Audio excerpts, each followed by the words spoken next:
Hi everyone, welcome back to the video, and in this video we'll be discussing a very important topic which will help you in your preparation. So the topic here stand as Council of Ministers. तो इस topic में हम पढ़ेंगे council of ministers के बारे में। देखिए, council of ministers हम सब जानते हैं कि they are one of the most important minister group of minister we can say, rather we should say that they are group of minister who help in a country for various ministries, right?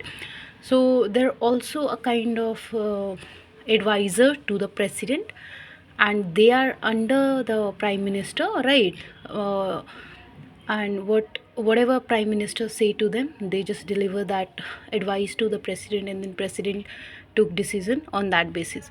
So matlab they play very important role in our country, being a council of minister, a group of ministers. So they have really got an amazing place in our constitution as well. So let's see what are council of ministers and what are the importance, how do they play role in our country. So council of ministers, देखिए group of ministers होते हैं जिनके बारे में article 74 के अंदर दिया हुआ है, ठीक है। काउंसिल ऑफ मिनिस्टर का हेड पीएम होता है, एंड पीएम जो है ना वो क्या करता है, प्रेसिडेंट को एडवाइस करेगा। प्रेसिडेंट प्राइम मिनिस्टर को इलेक्ट करते हैं, फिर जो प्राइम मिनिस्टर है वो क्या करते हैं, वो उनके एडवाइस पे प्रेसिडेंट ऑफ इंडिया जो है काउंसिल ऑफ मिनिस्टर्स को इलेक्ट करते हैं, और प्रेसिडेंट उसके बाद जो काउंसिल ऑफ मिनिस्टर का एडवाइस होता है उसके ऊपर फंक्शन करते हैं। President may require Council of Ministers to reconsider advice, and President act in accordance with the advice given by Council of Ministers after such reconsideration. President जब council of minister के साथ reconsideration कर लेते हैं उस decision को, उसके बाद ही वो कोई भी फैसला लेते हैं, ठीक है। सो मतलब काउंसिल ऑफ मिनिस्टर आप कह सकते हैं एक लिंक प्ले, एक चेन ऑफ लिंक प्ले करते हैं। जैसे प्राइम मिनिस्टर को प्रेसिडेंट ने इलेक्ट कर दिया, फिर जो काउंसिल ऑफ मिनिस्टर होते हैं उनको भी प्रेसिडेंट इलेक्ट करते हैं, but on the advice of prime minister. मतलब यहाँ पे कम्प्लीटली प्राइम मिनिस्टर की मर्ज़ी होती है कि वो किन मिनिस्टर्स को अपने काउंसिल ऑफ मिनिस्टर पैनल के अंदर इंक्लूड करना चाहते हैं या नहीं चाहते हैं। तो जो आर्टिकल 75(1) है ये आर्टिकल 75(2) है, वो क्या बात करता है कि hold office during president pleasure. Article 75(2) ये कहता है कि काउंसिल ऑफ मिनिस्टर तब तक ही अपने ऑफिस को एंजॉय कर सकते हैं जब तक प्रेसिडेंट की सहमति हो, क्योंकि इनको इलेक्ट तो प्रेसिडेंट ऑफ इंडिया ही करते हैं ना, भले ही प्राइम मिनिस्टर की एडवाइस पे करते हैं लेकिन इलेक्ट करते हैं। तो जब तक प्रेसिडेंट चाहे तब तक वो काउंसिल ऑफ मिनिस्टर अपने ऑफिस में रह सकता है, अगर वो चाहे तो उनको वहाँ से डिसमिस भी कर सकते हैं, ठीक है। ये कहाँ पता चलता है, आर्टिकल 75(2) में। इसके अलावा आर्टिकल 75(3) हमें क्या बताता है, collective responsibility to house of people, कि काउंसिल ऑफ मिनिस्टर्स जो है इनकी कलेक्टिव रिस्पॉन्सिबिलिटी बनती है हाउस ऑफ पीपल के तहत।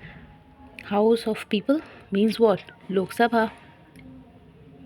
I hope you know that lower house is Lok Sabha and upper house is Rajya Sabha, whereas Lok Sabha is not a permanent body, it got dissolved after 5 years, and Rajya Sabha is a permanent body where 2/3 of its member get retired after every what time period you have to comment, right? So House of People is Lok Sabha. So Article 75(3) says कि जो collective responsibility है वो council of minister निभाते हैं to house of people, Lok Sabha के लिए।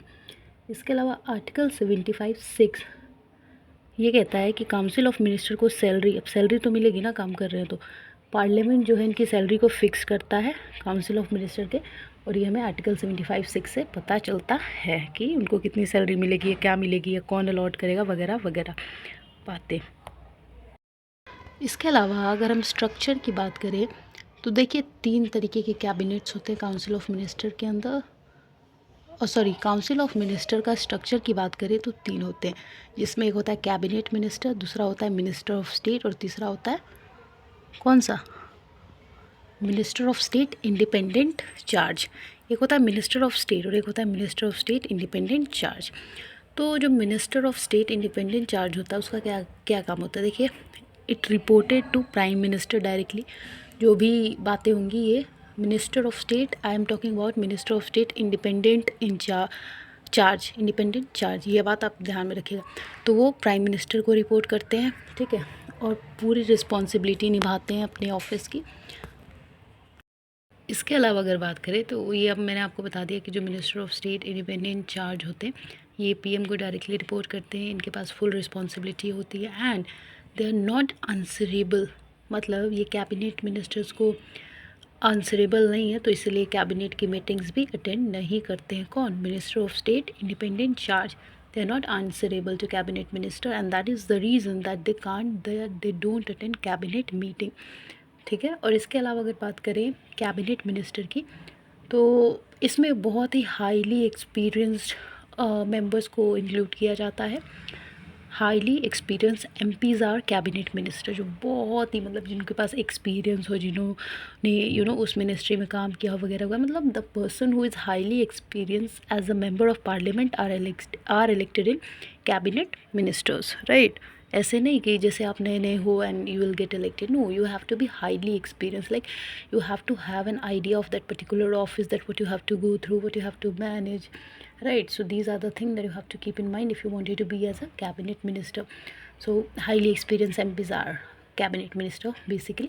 And इसके बाद जो कैबिनेट मिनिस्टर होते हैं ये भी पीएम को रिपोर्ट करते हैं जो भी बताना हो, and they hold more than one ministry. Cabinet minister एक से ज़्यादा मिनिस्ट्री होल्ड करते हैं और mandatory to attend meeting. And जाहिर सी बात है कि कैबिनेट, अब हम अगर ये बात अब समझ सकते हैं इसी से कि अगर इसमें हाईली एक्सपीरियंस एमपीज़ को इलेक्ट किया जा रहा है एज अ कैबिनेट मिनिस्टर, तो जाहिर सी बात है कि काफ़ी high profile ministries which are really the ministry which are really have to be focused on, वैसे मिनिस्ट्रीज़ आती होंगी सब, क्योंकि इसमें एक से ज़्यादा मिनिस्ट्री भी होल्ड करते हैं मिनिस्टर्स, तो यहाँ पे मीटिंग्स अटेंड करना मैंडेटरी हो जाता है। अब ये नहीं कि आपकी मर्जी आप कर रहे हैं या नहीं कर रहे, नहीं, here you are it's compulsory to attend the meeting of cabinet ministers, right, for cabinet minister as well.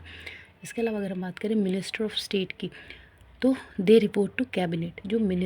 जो कैबिनेट मिनिस्टर और minister of state independent charge, they directly report to prime minister, whereas minister of state, याद समझिएगा मैं यहाँ पे सिर्फ अभी minister of state की बात कर रही हूँ, तो जो मिनिस्टर ऑफ स्टेट है ये पीएम को डायरेक्टली नहीं रिपोर्ट करते, ये करते हैं कैबिनेट मिनिस्टर्स को।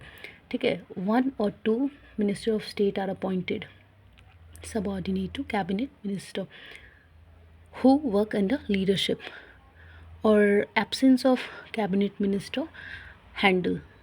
अगर मान लीजिए कैबिनेट मिनिस्टर नहीं है अपनी जगह पे मौजूद, तो यहाँ पे मिनिस्टर ऑफ स्टेट भी संभाल लेते हैं, राइट।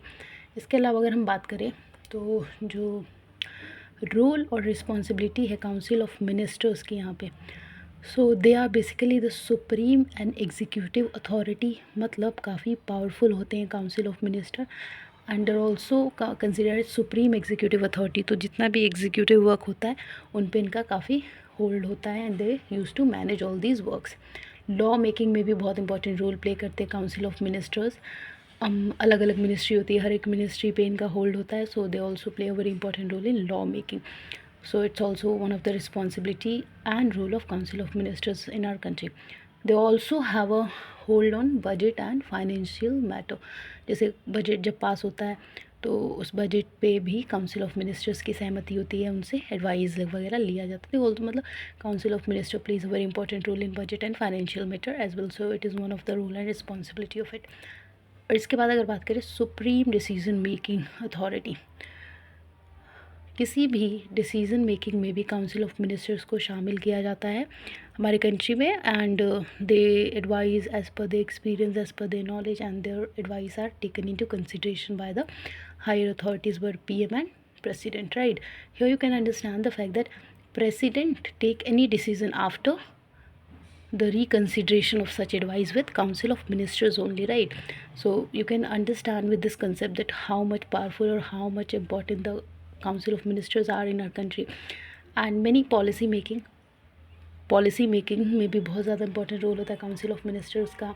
इनके डिस्कशन के बाद ही प्राइम मिनिस्टर जब मीटिंग में होते हैं, they all have a group discussion about any kind of policy that they are planning to make, and then it gets to president, and then council of minister advise the president, and after such advice, after such reconsideration, president of India takes his decision as per the understanding of him.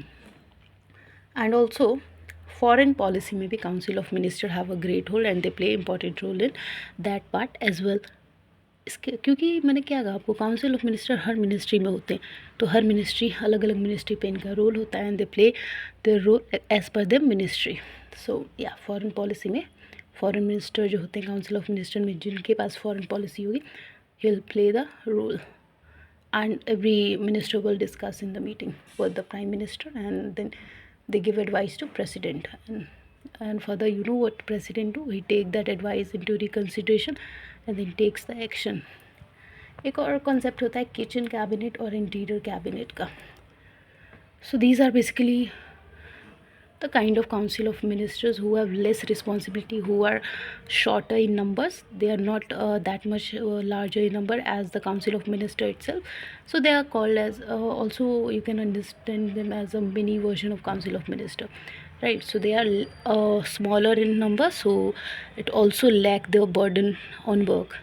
कहने का मतलब ये है कि kitchen cabinet या interior cabinet जो होते हैं ये छोटे होते हैं साइज़ में, इसीलिए इन पे काम का बर्डन थोड़ा कम होता है, ठीक है। और जाहिर सी बात है कि फिर यहाँ फैसले भी जल्दी जल्दी होते हैं, क्योंकि जितने कम लोग होंगे उतनी जल्दी डिस्कशन होगा और उतनी जल्दी फैसले लिए जाएंगे। इसके अलावा अगर बात करें constitutional limit on the expansion of council of minister, constitution भी जो है कुछ लिमिट्स लगाता है। Of course constitution is a set of rules जो हमें फ्रीडम भी देता है तो कुछ रिस्ट्रिक्शंस भी लगाता है। जैसे जब इंडिपेंडेंस का टाइम था तब सिर्फ कंट्री के अंदर 15 काउंसिल ऑफ मिनिस्टर्स थे। फिर जब फर्स्ट जनरल इलेक्शन हुआ तो उस टाइम पे इनका थोड़ा नंबर बढ़ा एंड दे गॉट 30। 1952 में फर्स्ट जनरल इलेक्शन हुआ था तो काउंसिल ऑफ मिनिस्टर 30 हो गए। 1999 में 50 to 60 council of minister allowed हो गए। फिर no required central level but smaller state have at least 12 minister. और एक ये भी बात है कि हर छोटे छोटे स्टेट में 12 मिनिस्टर्स होते हैं who plays a role of council of minister in the particular state।